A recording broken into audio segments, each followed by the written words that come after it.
ladies and gentlemen. I'm here with my man Karthik. Hello. Wow, that's a good Mr. hello. Anderson. Yeah, Mr. Anderson. And welcome to Chapter 1 of the continuing filmography of Christopher Nolan. So we're going to discuss all of Christopher Nolan's films because we said so. And today we're talking about the 2000 film Memento, until it's Barenaked. So coming up, Karthik and I are going to talk about Memento in general, then we'll enter into some spoilers, give it a final rating, and we'll squeeze in some tidbits about Christopher Nolan's first film, Following, which Karthik and I had recorded separately, but now it's a lost recording. Also, stick around for the end. If you're bored and sitting at home flipping through all the streaming options between Netflix, Hulu, HBO, etc., etc., etc., etc., fear not. I have some streaming recommendations for you, my friend. So stick around for the end for What's On. But first up, here's a synopsis.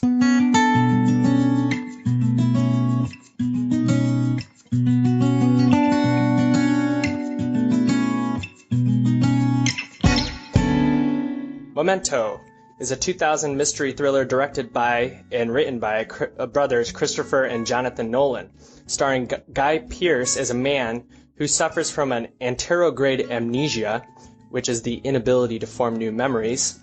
The movie follows his search for the man or men who attacked him and killed his wife.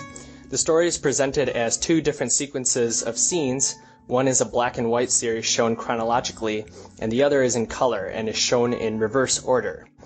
The movie is actually based off a short story, Memento Mori, written by Christopher Nolan's brother Jonathan Nolan, which was published after the film came out, so a credit to the short story was not given in the credits.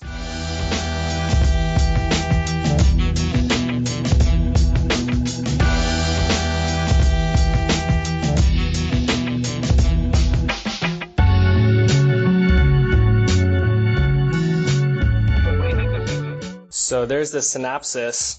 So I guess let's just kick off with Christopher Nolan in general and why, we're doing this whole thing of watching his movies. Karthik, what has Christopher Nolan meant to you? See, I think previous generations, they had their Alfred Hitchcock, they had their Steven Spielberg, who was kind of gifted, or not, maybe gift is not the right word, but kind of presented these thrilling new concepts that hadn't really been done in film.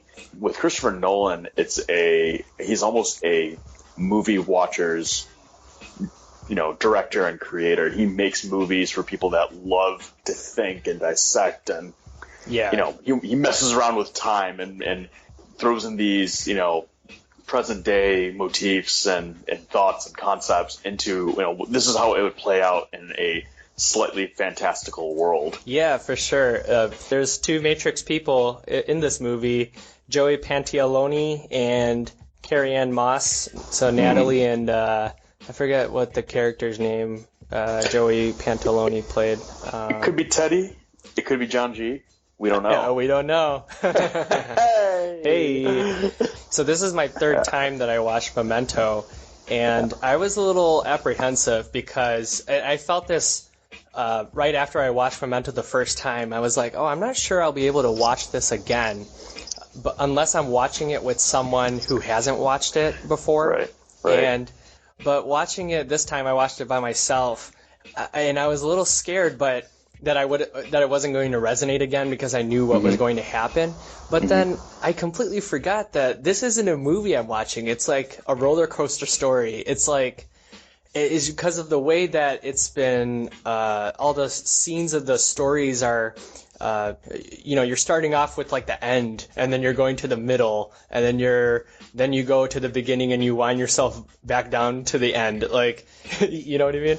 Yeah, and it almost feels, I hate to compare it, but it almost feels Shakespearean, where there's 3 or 4 actors and there's a limited number of sets. I mean, part of it, obviously, practically speaking, was limits to budget or limits to things like that. But man, it was such it just plays out as a very Hitchcock-like thing where there's an outside actor. The narrator is completely unreliable, not only because of the memory issues, and hopefully that's not too much of a spoiler, but the memory issues plus inconsistencies in the way the story is told and the story is remembered, it completely mind fucks you. So Karthik's watched it 4 times. I think he has a problem.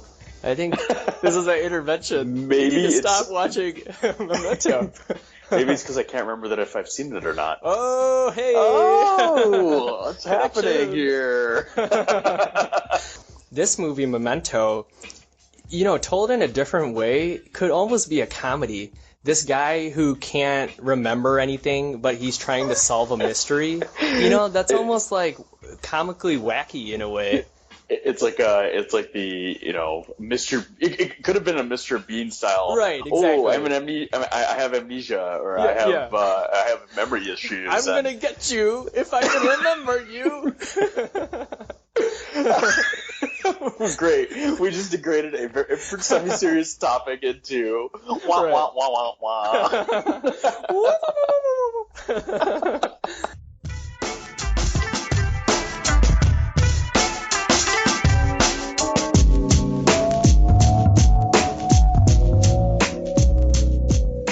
So as I had mentioned before, we watched Following, but then due to technical issues, we lost the episode. So sometimes you got to go forward to go backward. Yeah, exactly.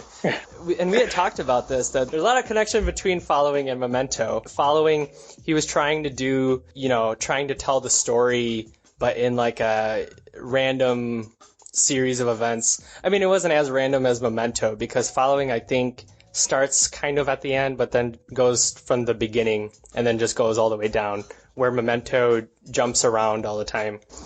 But yeah, you see what Christopher Nolan's trying to do in Following, where I think he kind of perfects it here in Memento. We have to call that the Lost Podcast, as if it's some secret super secret decoder ring required type of thing. Right. But yeah, and I think we mentioned that in that movie, it was almost the testing ground for Christopher Nolan's future ideas, and one of them being Memento.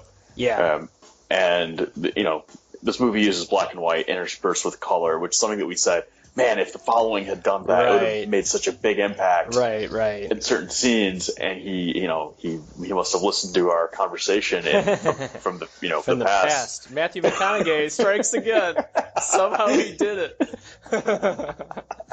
So, and it just adds like this visual. It's like visual candy. You go black and white, and you're like, oh, what does a black and white scene mean? Or what does a color scenes mean? Is it the way he's remembering his memories, or is this happening in real time? What is going on? So as a viewer, you're kind of like bombarded a bit, and people have told me that friends of him that have watched the movie, they said, oh, they should have just left the entire thing in color or black and white. They get kind of distracted by the color change, and I kind of wonder if he did that on purpose sometimes. Did Christopher Nolan purposely say, I'm going to mix up the black and white scenes and the color scenes because this movie is about memory and how we interpret our memories? I don't know how conscious he was when he was doing it, but like what we were saying, in Following, it would have been cool to have some color at some parts or something like that, just to make it more visually exciting as you're watching the film.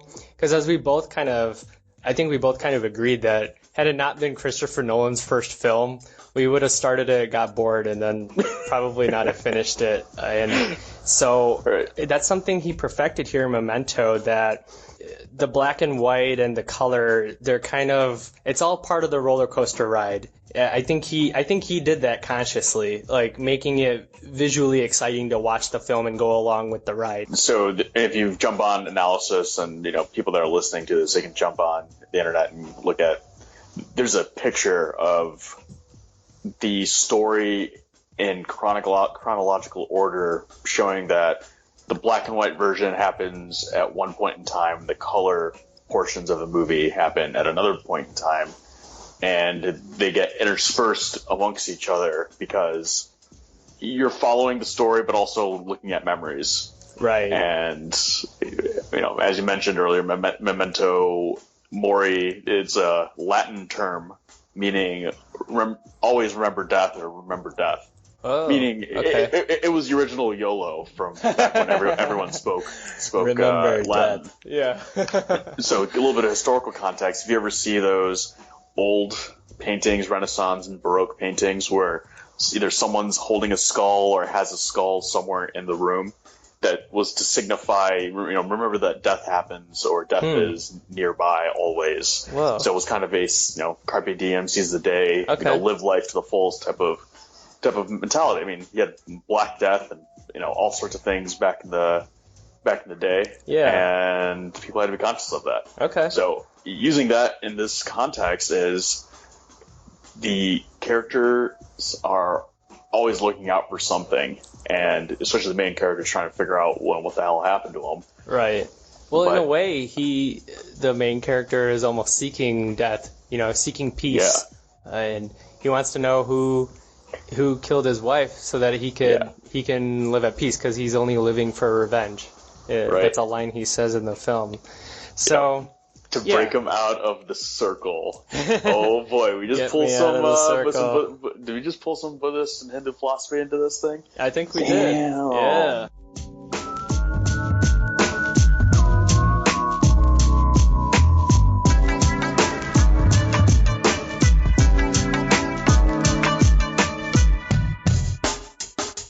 How about we get into it, man? Let's do it. Let's spoil this thing. Spoiler alert! Let's spoil it until it smells like, it smells like a dumpster behind Walmart. I don't know what that means, but that's... What do you got against dumpsters behind Walmart, man?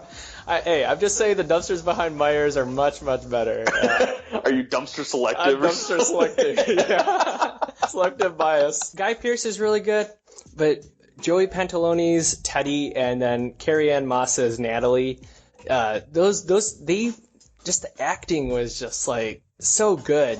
And because when you're first, I was trying to remember what it must be like to watch this film for the first time, because you have no reason to suspect other characters, but throughout when you're watching this film, you're supporting the main character, Lenny, and you have no reason to distrust Lenny, being a first watcher of the film, And then these side characters pop up, but then almost immediately, like a few minutes in, like maybe their second scenes or something like that, you start seeing that what they're telling the main character, Lenny, may not necessarily be accurate. Like, they might be trying to play some game with him.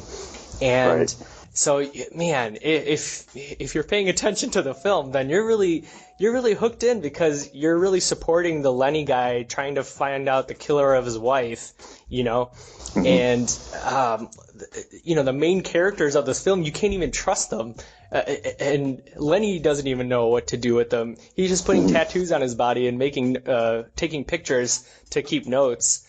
And which, by the way, if you have short-term memory loss, the best thing you could do is take pictures with a Polaroid camera and write things on them and put tattoos. Has no one showed this guy a journal, or even 50 First Dates did this better, where Adam Sandler makes a video for Drew Barrymore showing all the people very clearly, Who is this guy? He's so terrible to himself. You know what I mean? He's his own undoing. Which, I guess is the point of the film, which you find out at the end. I wanted to say that on Carrie-Anne Moss, especially her acting, she plays the damsel in distress so well, but then you realize that the other two characters, we'll use their names, Teddy and what was her name again? I forgot. Natalie. Natalie, right. Teddy and Natalie are scumbags. To some extent, you could argue that they were pretty scumbag. You're pretty scummy, and the manipulation that was the part that really pulled me into the story was these people are acting so innocent, and then hey Lenny guy, do you mind doing this little thing for me? It was holy shit. Well, and you get into that. so quickly, which I think is really great. So towards the beginning of the movie, Lenny is talking to the manager of the motel that he's staying at, and that guy Lenny leaves his room and he doesn't have his keys on him, so he goes up to the motel owner asking for a key to his room. But in talking with the guy, he finds out that the room that he was staying in wasn't supposed to be his room. Yeah. And when he asked the motel manager about it, the guy's like, "Oh yeah, we just wanted to get you a second room." And he's like, "Why?" He's like, "Well, we just thought it'd be best." And that point is kind of left there. So, right. And it has some connection with so this Dodd guy that Natalie kind of ropes Lenny into whacking off for her. Whacking him off? I'm an Italian mobster, so excuse my Italian mobster terminology here. But good point. No, that's a fair. No, it was the wordplay, and I was just messing around with you. So he jacks him off, and then he kills him, and so. Talk about service. Yeah. But that point is never really it's never really clearly stated. Like, is the motel owners, are they in cahoots with Natalie and with that whole drug dealing thing? Like, it's never really like kind of clearly played out, and so you immediately learn to not trust anyone.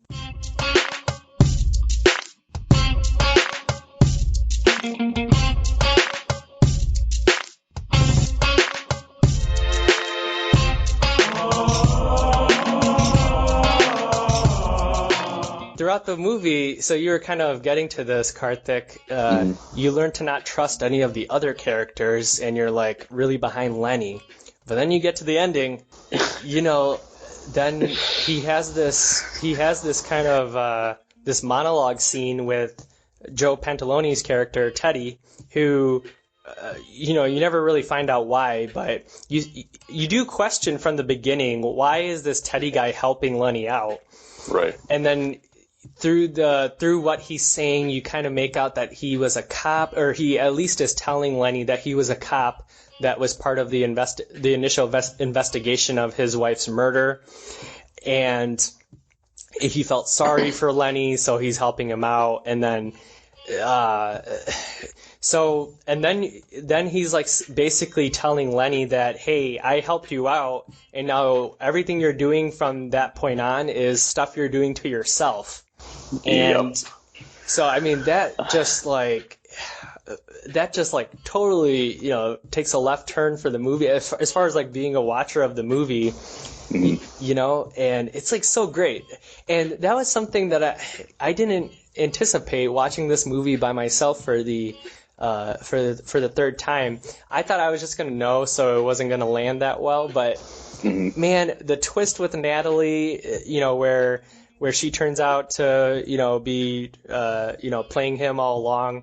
And then that twist with Lenny, that lands every time. And it like is a so 10 great. out of 10. Stuck the landing. Yeah, exactly. Like, oh man, it's just so good. And what I loved about that is you finally realize that Lenny is a completely unreliable narrator. I mean, memory issues aside, the way that his perspective is unreliable. At least that's what they show us in the movie. Right. And to have Teddy all of a sudden say, "Hey, no, that's not how any of this was. You're completely wrong." Like, it's almost Christopher Nolan saying to the audience, "Gotcha. Yeah. You actually supporting Lenny is probably a bad idea. Just accept it. Accept these characters for who they are. Don't support one over the other, or make one the good guy versus the other." Right. Well, and it's almost like a choose your own adventure in the sense of choose who you want to believe. Like, right. For the games that Natalie is playing to Lenny, like her business, I think of all the three, is like very clear. She has this drug dealing thing with this guy Jimmy G, who Lenny kills at the end. But she has this drug dealing thing, and her basic motive is she's just trying to get her money, and she's just trying to get this drug dealing business. I feel like that's very clear of the three characters. Yes. You know? She uses Lenny as a means to an end. Right. And takes advantage of the fact that he can't remember anything. Right. Whereas Teddy, he's telling all these things to Lenny, but, you know, you don't know what the real thing is. Was he a cop that was involved in the investigation? You know, is he Was he involved in the murder? Was he involved in the murder? Does he have a connection to Natalie? Because I kind of forgot about this, but so I just thought that they were completely independent of each other, Teddy and Natalie. Yeah. But Natalie knows about Teddy. Well, and he seems to kind of know about her too, but he never really tells that to Lenny, like, very clearly. He's just like, oh, you got to figure out what this Natalie woman is about. But he knows about her if he's acknowledging her. So, man, the way that that's done is, like, so great. And so you never really know, like, what the connection is with all these characters.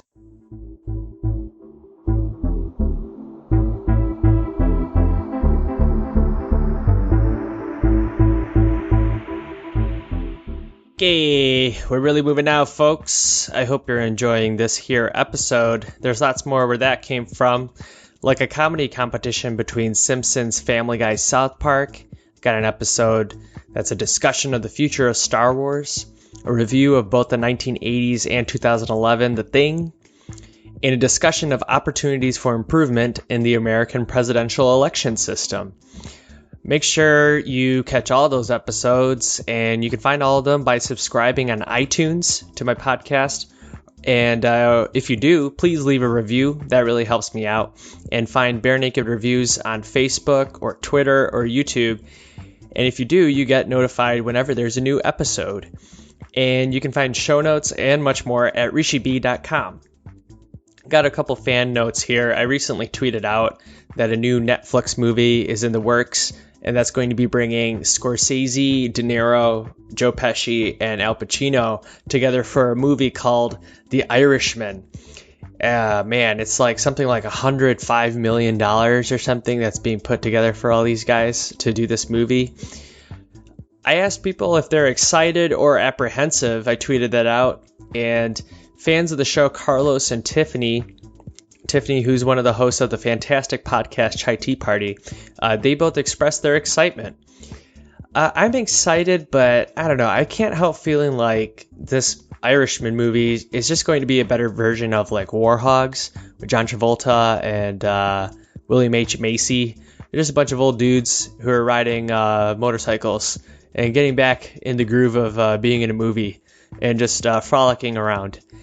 I don't want it to be like that, but I just can't help feeling like that. It's just my feelings, you know? What are you going to do? The heart wants what it wants. Anyway, thank you all so very much for listening and for your feedback. I love you all so very much. I just want to get bare naked.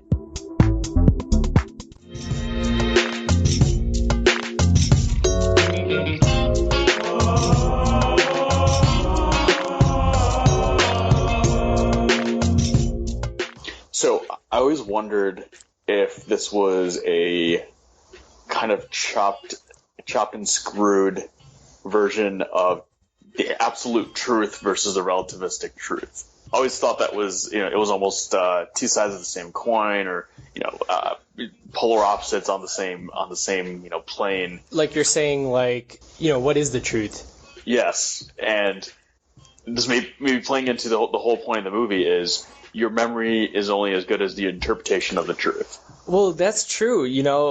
Like recently I was actually just thinking about this on kind of a tangent. I've seen different things that talk about the same topic, like, for example, the civil rights movement and all this kind of thing. But it's like every time I'm watching a new thing, it's like watching it for the first time. Like, I just remember Martin Luther King having a dream. That's the only thing that seems to stick with me. And, like every time I'm watching stuff about that and like the Vietnam stuff and all the protests, I'm like, you could tell me the thing right now and it'd be like I never learned anything about it ever. And I mean, I feel like really that kind of goes to your point that you're only going to remember so much. There's only so many things that you can fill into your brain. And even then, they could be, you could be wearing rose-tinted glasses and remember certain things very fondly when in fact it was surrounded by a horrible things going on. Yeah. Sometimes people will say, the 50s and 60s in the U.S. are great. Oh yeah, except for the racism and the bigotry and the lack of civil rights and we could really take this down a whole thing, but no, you're right. Like people say, "Make America Great Again" and things like that. And just complete honesty, sometimes I do get swept up in that kind of emotion. Like, oh yeah, let's make America great again. Let's all ride on horses and boogies and drag boogies and, because that were the great times. But then you forget that we were all dying of syphilis and we all had 15 kids. Cholera. And we didn't, if we had 15 kids, maybe 3 of them would survive to adulthood. Yeah, and then one of them might die of typhoid and... the consumption. They ate too much. They consumed too much media. Too much liberal. We consumed too much. Too much we liberal didn't know. bias. Yeah. I always thought that was the case with this movie. I think that you've actually shades of truth depending on how you remembered it. And I think that you've hit it right. You've hit the nail right on the head. I think that that's the point that Christopher Nolan and you can hate Lenny for basically playing himself. He's trying to rope himself in the same circle over and over again because that's the life he's choosing to live. It's almost like he's paying a penance for failing to, in his own mind, failing to protect his wife, or for his actions, he's paying the price for it by being stuck in this memory time loop, tattooing himself, and being the only things that he has to go on are what other people tell him and what he has, quote unquote evidence of, Polaroid pictures and tattoos in a mirror, basically. One quick thing here, Carrie-Anne Moss, who we mentioned was in The Matrix, she was Trinity. She's so great. We had already mentioned that. Yeah, Trinity from The Matrix. Yeah. She's in Jessica Jones, a series on Netflix, and she's like equally awesome in that. She's this like lesbian lawyer lady, and who's supposed to be... alliteration, by the way. Thank you. Yeah, lesbian lady, or was it lesbian lawyer lady? But she is just great in everything she does, and she's equally awesome in that, and that's a great show for anyone. But I was kind of thinking about Following as I was watching Memento.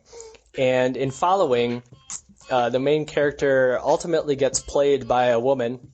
And in Memento, I don't know if Natalie's playing is the ultimate thing that is Lenny's undoing. The ultimate thing is his own undoing, I guess. But I couldn't help thinking that the underlying theme of both Following and Memento is bitches. Am I right? You know what I mean? I kind of recall a Chris Rock skit right now, but I just couldn't help.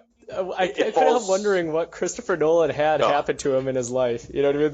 It's just like, but it's a classic film noir thing, and we talked about film noir and Following. You're absolutely right. Yeah. The appeared to be damsel in distress is actually has ulterior motives. Right. And draws the main character into a web of lies and deceit and murder, and causing the main character to meet his folly. And it's something as old as typhoid fever. Yeah, typhoid fever. My opinion. I'll take it for what it's worth. No, that's a great point. I think that's absolutely right. And actually Sherlock Holmes. That's kind of like the one that I've read a lot of as far as mystery books. And his great undoing is I forget her name, but something with the S. And Irene Adler. Irene Adler, that's who it is. The woman, the only person that bested Sherlock Holmes. Sherlock Holmes, yep. Yeah. And so there you go. And there's no S in that, by the way, folks, for those keeping score at home. Now, a final rating. All right, Karthik. Now it's time to put our heads together and give a rating to Memento. So, out of 11 body tattoos, how many body tattoos would you give? I was gonna say I give this movie 11 carry-on mosses out of 11 carry-on mosses. Nice. Okay, all right.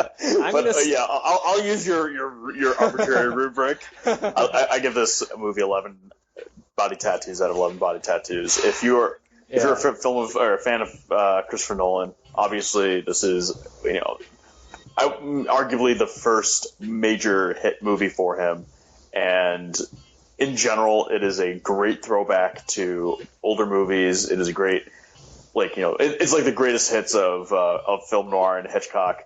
And so if I hadn't watched it, I almost was unable to watch this for this podcast discussion just because the movie is unavailable anywhere. Yep. But my lovely wife Vanessa reminded me that there's a library, you idiot. And so it was right there. So if I hadn't watched this, I would have actually probably given it a 9 or a 10 out of 11. Yeah. Just because of the way that it's in my memory. But having watched it again and having been able to watch it again, I feel like, because I have such a hard time rewatching things, I give this an 11 out of 11.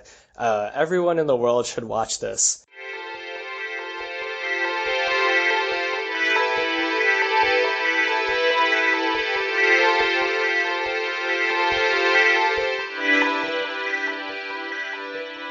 Alrighty then, this is a look at what's on. This is stuff that's streaming in different sources. Feel free to take a look. If you're just sitting there bored and you're like, I gotta have something to watch. What's on here? Well, let me tell you what's on. What's on Netflix? On Netflix, you can find a series called Hip Hop Evolution. This is a Netflix original series that takes a deep dive into the history of hip-hop and the cultural events that went on in its inception. This is created by the company Banger Films that also made the series Metal Evolution and music documentaries for Rush and Alice Cooper. So Hip Hop Evolution is really great. If you have any interest in rap and how it started, what was going on in New York City during the early 80s, political unrest in Harlem and in Bronx. This is really the series for you. The very first episode starts with DJ Kool Herc, also looks at African Bambaataa. So the series is hosted by Canadian rapper Shadrach Kabango. And so it starts, like I said, in Harlem and in New York in the disco era, and how that evolved into, what the 80s rappers called the breaks, and the B-Boy Nation and Boogie Down. That's a really cool series, and I highly recommend it. Next up, what's on Amazon? On Amazon, there's 3 movies, a threefer, hooray! Before Sunrise, Before Sunset, Before Midnight. So this is a series of movies directed by Richard Linklater, who people may know more recently as having made Boyhood, that movie that took 12 years to make. With Ethan Hawke. He also made more recently the spiritual sequel to Dazed and Confused, which is called, what's that called? You know what it's called. Everybody Wants Some. That was last year. So this series stars Ethan Hawke and Julie Delpy. So it's a trilogy of minimalistic movies. And the first one came out in 1995. Ethan Hawke and Julie Delpy, they must have been in their 20s or something. Or after that one, which came out in 95, the next 2 come out every 9 years, ending in 2013 with Before Midnight. The movies are mostly dialogue between the two, between Ethan Hawke and Julie Delpy. And there's occasional run-ins with various characters. But for the most part, the trilogy is about their relationship. That very first movie, Before Sunrise, they meet on a train, which is in Europe, and it's on its way to Vienna. So the two, they're kind of talking on the train. They kind of ran into each other there, but then they end up spending the night together in Vienna. The following morning, they have to go back to their lives. So the movie's kind of like a will they, won't they? What are they going to do? Are they going to end up saying F you to their original life plans? Are they going to throw caution to the wind and be two star-crossed lovers on a magical train in Europe? You know, I just got to say, Europe is where love happens. I mean, you look into all the movies, love is happening in Europe. What's happening in America? Is love happening here? I sure hope so. Anyways, it's actually a great series to watch in its entirety because it's really interesting, actually. After you finish the trilogy, you'll see how the movie is kind of more... It's about more than what you initially thought. Richard Linklater is really good at doing this in his movies. It's interesting to see how Ethan Hawke and Julie Delpy's characters, how their relationship evolves, about how love is a lot in a relationship, but it's not necessarily everything that's needed to keep two people in a relationship together. So that's a recommendation for 3 there, Before Sunrise, Before Sunset, Before Midnight on HBO. Hey, everyone needs a good laugh every now and then. I highly recommend Mike and Dave Need Wedding Dates. This is a movie you may have vaguely heard about. It kind of snuck in there. I think it was 2016. So this is starring Anna Kendrick, Aubrey Plaza, Zac Efron, and Adam Devine. Adam Devine people may know as from the Comedy Central show Workaholics, or as the live-in male nanny, Manny, from Modern Family. So Zac Efron and Adam Devine are 2 brothers, and they live together, and you know they're your typical young 20s bachelors, throwing caution into the wind and enjoying partying together and being the center of attention at every wedding reception. That's their thing. Until, their little sister gets married. Then the parents tell the brothers that they need to get their act together, and they can't just go to this wedding and flirt with other girls and, you know, ruin it by being drunk and disorderly. So their parents' solution is, you guys can come to this wedding, but you have to bring dates. So the 2 brothers, they do what every male would do in America, and they put up a Craigslist ad. And that's how they run into Anna Kendrick and Aubrey Plaza, who are wild partiers as well. They're dealing with their own issues as the 2 brothers find out as the movie plays out. I highly recommend this if you're looking for a good laugh. It's like Wedding Crashers, which is one of my favorite movies ever. But it's like Wedding Crashers, except where, you know, the dudes, Vince Vaughn and Owen Wilson, were the 2 silly party comedy duo in that. It's like that, except the girls get to be silly in this movie. So it's actually pretty fun. So if you need a good laugh, seriously, the slowest part where there was no laughs was in maybe the first few minutes in the opening credits. After that is just a nonstop barrel of laughs. Who's not looking for barrels, huh? Okay, last recommendation is what's on HULU. And that's OJ, Made in America. It's a 2017 Oscar-winning documentary. And it also is the longest ever Oscar-winning movie at 7 hours and 47 minutes altogether. That sounds like a lot. I understand that right there. It might be a turnoff for a lot of people. If any of you are documentary people, however, this was produced by the ESPN 30 for 30. So I hope I won back a couple of you people who fled in fear after I said it's 7 hours long. It's a look at OJ, and of course it gets into the trial. You know, that's the only reason why anyone would talk about OJ, or so you thought. So I never realized just how fascinating a guy OJ Simpson was. In HULU, they break it into 3 parts. So I'm like in the middle of the second part, but it's already the most fascinating thing I've ever watched because, I mean, it barely got into the trial until the end of the first part. So I was like almost 3 hours into the movie before I really got into the trial. Where, you know, O.J. Simpson was accused of killing his wife. So O.J. Simpson, he got his start to his celebrita being a football player, being a very great football player. I don't think anyone would question that. He's one of the best running backs. And then it's sort of like what happens after that. How does this guy parlay his athletic fame into remaining a celebrity in a world where the entertainment industry is run by white people?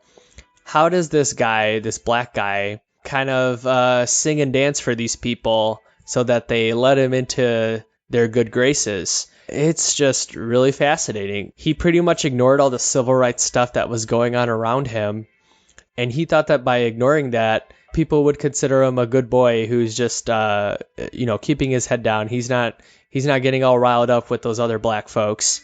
And that's kind of how it starts. And I think a lot of people thought that, maybe not that explicitly, but they thought that to some degree.